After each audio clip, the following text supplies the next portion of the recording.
കാര്യമായാലും അത് വളഞ്ഞ രീതിയിൽ പറഞ്ഞാലേ സാറിന് സമാധാനാവും. നന്ദിനി, എനിക്ക് ഈ ഒരേ ഇരിപ്പും കിടപ്പുമായിട്ട് ബോറടിക്കുക. അസുഖമായിട്ട് കിടക്കുമ്പോ എല്ലാ ആളുകളും പറയുന്നത് തന്നെയാ. അതുകൊണ്ടാ എന്തെങ്കിലുമൊക്കെ പറ്റി അസുഖം വരാതെ നോക്കണം എന്ന് പറയുന്ന. ഇപ്പൊ വരാമേ.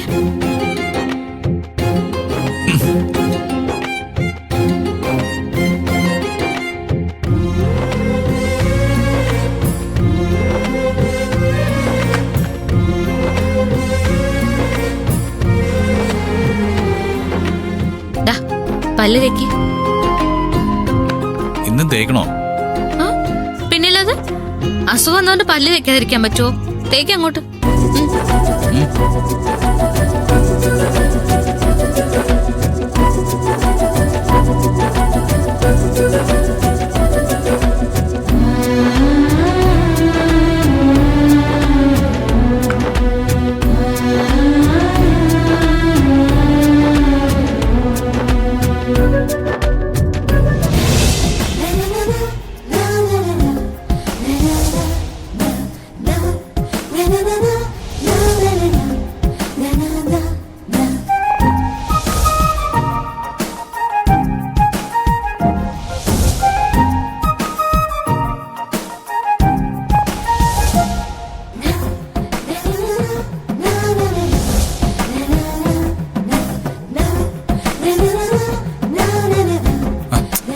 മതി നന്ദിനി.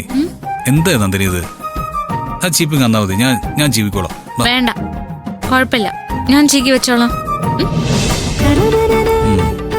പോയി ഞാനിപ്പോ ഒരു സ്കൂൾ കുട്ടി ആയതുപോലെ തോന്നാ. ആയിക്കോട്ടെ, എനിക്ക് സാറ് ഒരു കുഞ്ഞാവുന്ന ഇഷ്ടം. ഒരു കുഞ്ഞിനെ പോലെ നോക്കാനും എനിക്കിഷ്ടം. എന്റെ ദൈവമേ, എന്ത് ഗൗരവത്തിൽ നടന്നിരുന്ന മനുഷ്യനെ ഞാൻ എന്നെ ഈ പരുവത്തിലാക്കി കളഞ്ഞല്ലോ. എന്റെ സാറേ, എത്ര ഗൗരവത്തിൽ നടക്കുന്ന ആളായാലും ഒരു അസുഖം വന്നാൽ ഒരു കട്ടിലേക്ക് ഒതുങ്ങിക്കഴിഞ്ഞാൽ ഇങ്ങനെയൊക്കെ തന്നെയാ നടക്കുക. പക്ഷേ എന്ന് കരുതി അസുഖം ശരിയായാലും ഇതുവല്ല ഓർക്കോ? എവിടെ, അവര് പഴയതുപോലെ ആവും.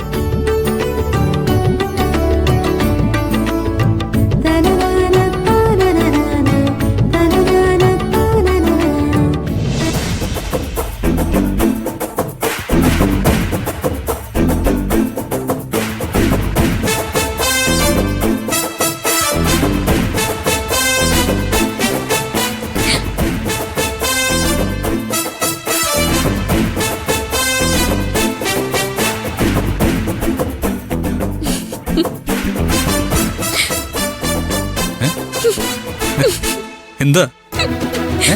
ഒന്നുമില്ല സർ, ഒന്നുമില്ല സർ, നല്ല ഭംഗിയുണ്ട്.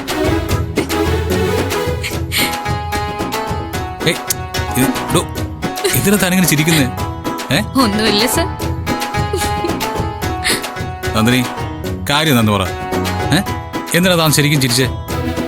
ഒരു മിനിറ്റ്.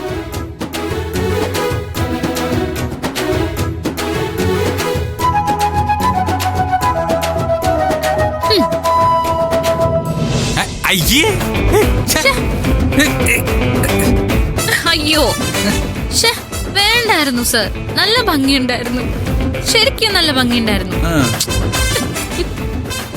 നന്ദിനി,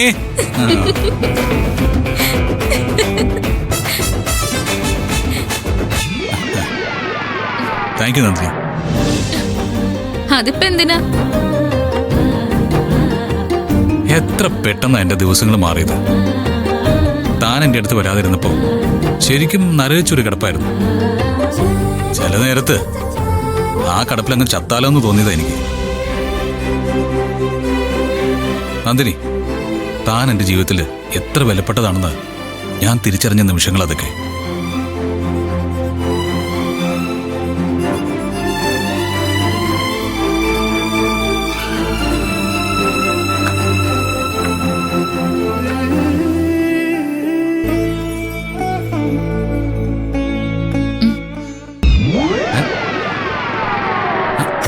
മദ്യപിക്കുന്ന ക്ലാസ്? അതെ സർ.